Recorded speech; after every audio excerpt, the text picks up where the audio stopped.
Shalom, this is Rabbi Yitzchok Tiechtel with Chabad of Nashville, here to share with you my thought for the week. Did you ever ask yourself, how would you define true love? Not the make-believe love from Hollywood, or the immature love from teenagers seeking self-gratification. I mean true love, that selfless, altruistic feeling that centers not on you, but on the one you profess to love. This week we read in the Torah how after Jacob, our forefather, escapes the murderous wrath of his brother Esau, he arrives in Haran and falls in love with his cousin Rachel, the younger of Laban's two daughters.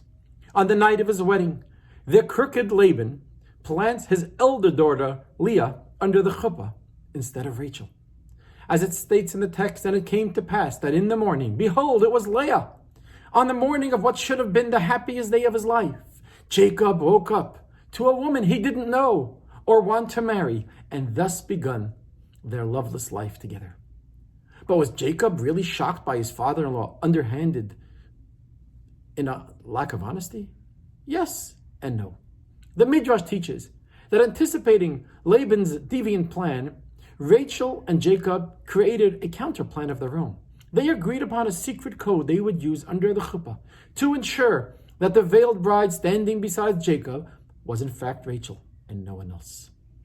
As the guests arrived and Leah was being prepared to walk down the aisle in a spontaneous act of overwhelming compassion and sacrifice, Rachel shared the codes with Leah to spare her untold humiliation that she may suffer when her identity would be exposed. Now fast forward a few years, and Rachel still remains painfully childless. The pain and the shame she feels is so intense, so deep is her anguish that she cries out to her husband, Jacob, give me children, and if not, I am considered dead. And then, one day she sees her nephew Ruvain coming back from the field with dudaim, which was a type of flower that served as a fertility drug. He handpicked it for his mother Leah. Rachel said to her sister, can you share the love of that child and let me have some of the flowers that will bring upon fertility? And she said to her, is it a small matter that you have taken my husband, Leah says to Rachel, that now you want to take my fertility flowers? And Rachel said, you know what, Leah, you can lie with my husband as a payment for your son's fertility flowers. What? Did Leah just accuse Rachel of stealing her husband? Didn't Leah steal Jacob? Rachel would have been justified unleashing a torrential tirade of anger. And yet she selflessly put her set aside that her sister shouldn't be embarrassed under the chuppah. If there was ever a moment in the relationship to put Leah squarely in place and remind her who sacrificed herself for who, that was the moment. Yet, not only did Rachel let that opportunity pass, she seems to lean into Leah's warped narrative, and said, therefore, you know what?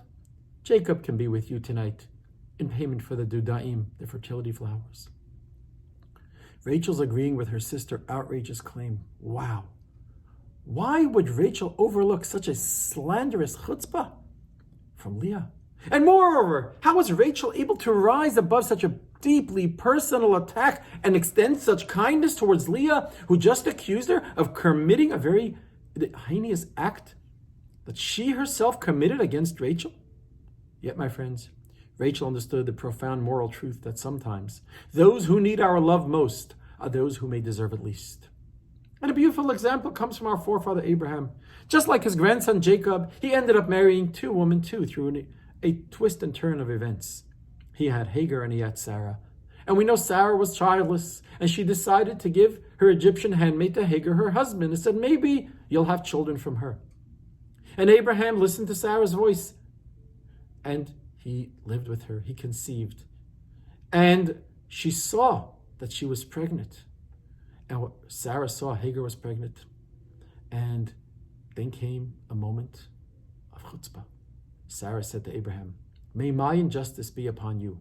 I gave my handmaid to you into your bosom, and she saw that she became pregnant. And what happened then? She started putting me down? May God judge between me and you. Friends, here too we might wonder how Abraham was able to overcome what might for many might have been the ultimate trigger of righteous indignation He could have said, how dare you accuse and even curse me for bringing Hagar into our relationship when it was you who suggested that I bring her into our family? Yet, friends, Abraham understood the profound human truth that we often lash out most viciously and most undeservedly against those who we love most fiercely and unreservedly. He understood that the harsh and unfair words spoken to him were expressions of insecurity, not insolence, resulting from deep pain rather than malice.